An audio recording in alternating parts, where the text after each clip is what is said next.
நிதித்துறை அமைச்சர் நேற்று உதயநிதி ஸ்டாலின் பற்றி கடுமையாக விமர்சனம் பண்ணியிருக்காங்க. நாங்கள் முன்னாடியே பேரிடர் நிவாரண நிதியெல்லாம் கொடுத்துட்டோம்.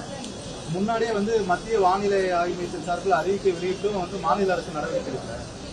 முன்னெச்சரிக்கை நடவடிக்கை. அதே மாதிரி இந்த 4000 கோடி வடிகால் பணிகளையும் சரியா செய்யல. அதாவது ஒரு தவறான செய்தியை சொல்லிட்டே இருக்காங்க. எல்லாம் முன்னெச்சரிக்கை நடவடிக்கை எடுத்திருக்கு. முதலமைச்சர் அவர்கள் அந்த புயல் நேரத்திலையும் சரி, மற்ற இங்க திருநெல்வேலி தூத்துக்குடி இந்த நேரத்திலையும் சரி, அவங்க ஒவ்வொன்றையும் ஆய்வு செய்தார்கள். அதற்கு அடுத்து எல்லாரும் நீங்க எங்க போய் என்னென்ன ஒர்க்கு பார்க்கணுங்கிறது எங்களுக்கு எல்லாத்துக்கும் பட்டியலா போட்டு அனுப்பிச்சிருக்காங்க. அதனாலதான் இப்ப நம்ம மாவட்டத்திலிருந்து காஞ்சிபுரம் போனோம், நேற்று தூத்துக்குடி போனோம். இந்த பணிகள் எல்லாம் நடந்து கொண்டிருக்கிறது.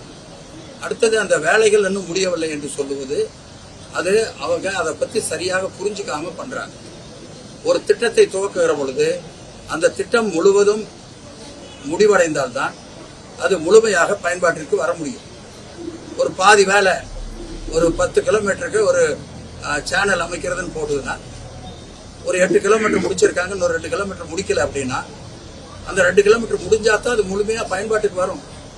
இதெல்லாம் யோசிக்காம அவங்க சொல்லிட்டு இருக்காங்க. அத்தனை பணிகள் நடந்திருக்கு. இப்ப காஞ்சிபுரம் போனோம். காஞ்சிபுரத்துல எங்குமே பாதிப்பு இல்லை. காரணம் அங்க இருக்கிற வேலைகள் பெரும்பகுதி முடிஞ்சிருக்கு.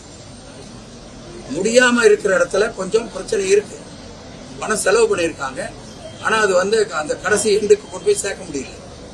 இது மாதிரி சில குறைபாடுகள் இருந்தது ஒழிய ஒட்டுமொத்தத்துல இது சரியாக வரும் என்றுதான் அங்க இருப்பவர்கள் சொல்லுகிறார்கள். இது எல்லாம் நாங்க பதில் சொல்றதை விட இதுல ஒரு டாக்டரேட் வாங்கினவர் ஒரு கிளியரா அதை சொல்லியிருக்காரு. இப்ப அவங்களெல்லாம் வச்சுதான் மொத்த திட்டமாக சென்னையை எடுத்தீங்கன்னாக்க 4-5 மாவட்டத்தை ஒருங்கிணைத்து ஒரே திட்டமாக உருவாக்கி அந்த பிரச்சனைகளுக்கு எல்லாம் முற்றுப்புள்ளி வைக்கணும்னு முதலமைச்சர் அவர்கள் நினைக்கிறார்கள். அதற்கான ஏற்பாடும் செய்து கொண்டிருக்கிறார்கள். நம்ம விளையாட்டுத்துறை அமைச்சர் உதயநிதி ஸ்டாலின் நேற்று செய்தியாளர் சந்திக்கும் போது சொன்ன வார்த்தைகள் சரியானதா அமைச்சருங்கிற முறையில இல்ல, அவர் அதுக்கு உண்டான விளக்கம் எல்லாம் கிளியரா சொல்லியிருக்காரு.